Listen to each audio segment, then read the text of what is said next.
बडी बेगम म्हणजे आली आदिलशाची आई बरं का.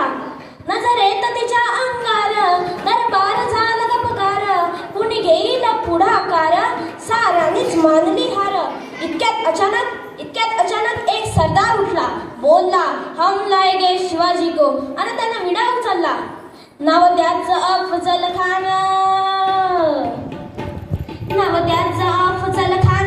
जिथं चाकतं जणू शैतान. छान बोलला छाती ठोकून, शिवबाला टाकतं चिरडून. कौतुक झालं दरबाराचे, खान निघाला मोठ्या दुर्मित. राजाची सेना मुठभर, खानाला कसं ठोकणार, काय लढवावा हुनर, चिंतेत पंत सरदार. पण अशा वाघिणीच तो छावा, गनिमाला कसा ठेचावा, डोक्यात गणी मी कावा, भेटीचा धाडला सांगावा. प्रतापगडावर भेटीचा सामना खानाने हसत हसत कबूल केला.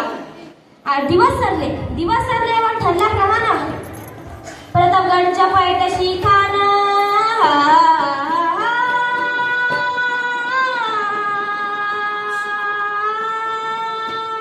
प्रतापगडच्या पायथ्याशी खान बेकू नाही त्याला जाणे. शिवाजीराजांच्या करमतीची त्यास नाही जाणीव शक्तीची, करील काही कल्पना युक्तीची हजी, करील काही कल्पना युक्तीची हजी. खानाच्या भेटीसाठी महाराजांना एक शानदार शामियाना उभारला होता.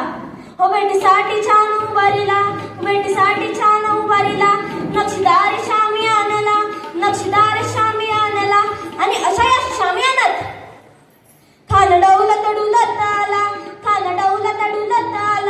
सय्यबंड त्याच्या संगतीला, शिवबाच्या संगती महाला. राजांना पाहून खान म्हणतो कसा, आओ शिवाजी आओ, हमारे गले लग जाओ, आओ हा हा हा. कान्हा कमार दो हसरी,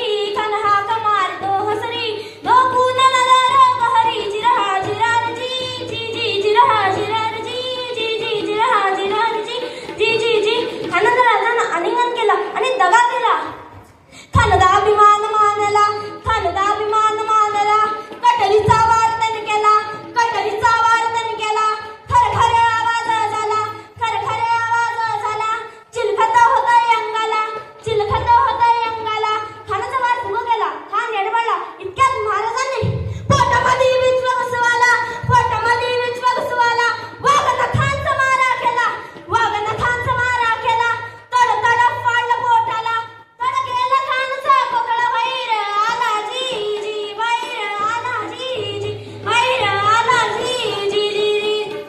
प्रतापगडचे युद्ध झाले.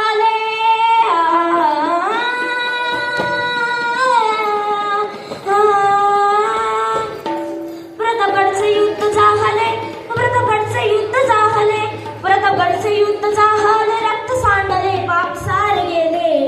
पावन झाला कृष्णचा वार. लावली गुलामीची हो वाट, मराठी शाहीचा